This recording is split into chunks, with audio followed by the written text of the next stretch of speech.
In everyday communication, we rely on more than just words. Our hands, our facial expressions, our body language can all play vital roles in helping us understand and connect with each other. But for autistic adults, well, that's a different story we'll talk about.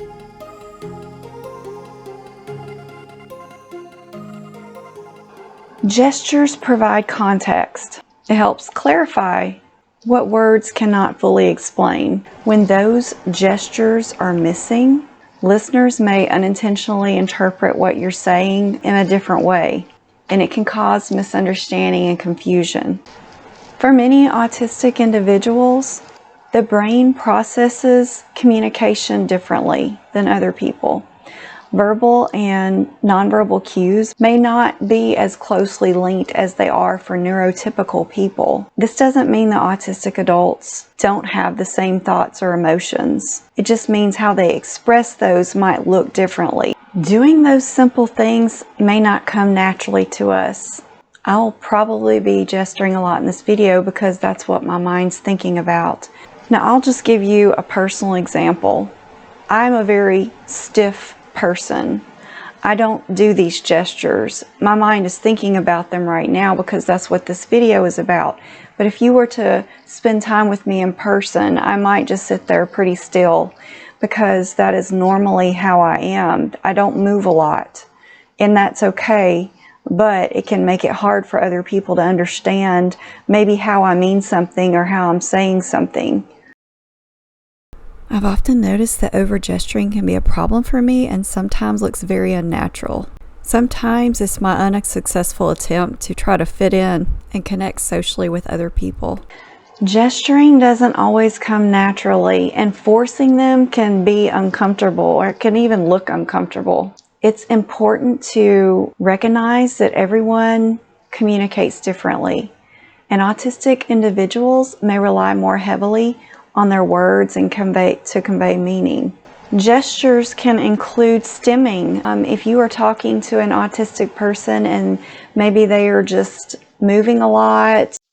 I had a coworker yesterday who asked me if I was in pain.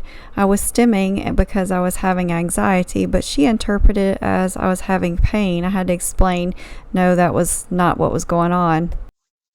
They might, in that moment, if they are stimming, that might appear to be a gesture movement to them that they don't understand if you're talking to a neurotypical person and you're just moving around a lot because maybe you're anxious, nervous.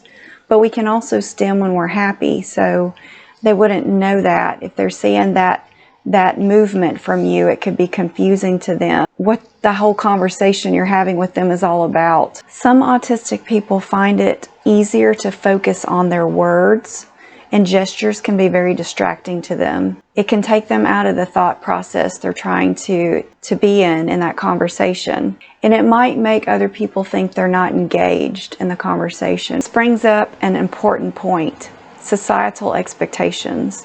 In many cultures, we expect certain body language, like hand movements and facial expressions, to match what someone's saying. But those expectations don't always account for neurodiverse ways of communicating. And likewise, there are some other countries where that's not even an issue. So it depends on where you live. So what can we do? The key is understanding and acceptance.